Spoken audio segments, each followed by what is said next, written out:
ప్రైజ్లాడండి అందరికీ. మార్పు.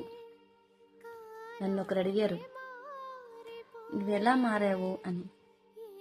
అంటే వాళ్ళు ఎందుకు అడిగారంటే కూడా సమాధానం చెప్తాను.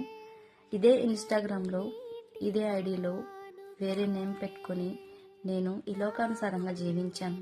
అంటే కొన్ని దినాల క్రితము ఈ యొక్క సినిమా పాటలకును ఎన్నో ఈ లోకానుసారంగా రీల్స్ చేయడము ఇలా చేశాను. కానీ దేవుడు నాతో ఒకరోజు మరి వాక్యం ద్వారా మాట్లాడారు. ఎన్ని రోజులు నన్ను బాధ పెడతావు, ఎన్ని రోజులు నువ్వు ఇలా ఉంటావు, ఎన్నిసార్లు మాటిస్తావు, ఎన్నిసార్లు తప్పుతావు అని. మరి ఆ మాట, ఆ వాక్యము నన్ను చాలా అంటే చాలా కృంగతీసింది.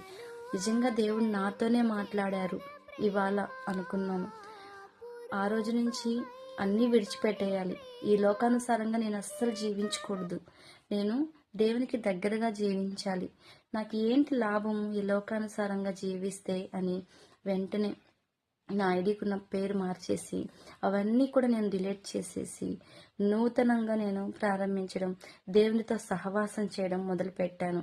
ఈరోజు అందులో ఉన్న సంతోషం కంటే దేవునిలో బలపడడం నాకు ఇంకా మరింత సంతోషం కలుగుతుంది.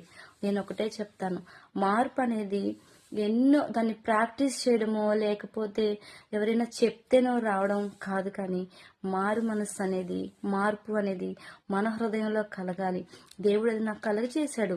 ఇవాళ చూసే వాళ్ళందరికీ ఆశ్చర్యంగానే ఉంది, ఇదేంటి తిని ఇలా అయిపోయిందని. చూసే వాళ్ళేంటి, నన్ను నా ఫ్రెండ్ కూడా అడిగింది, నువ్వేంటి ఇలా మారిపోయావని.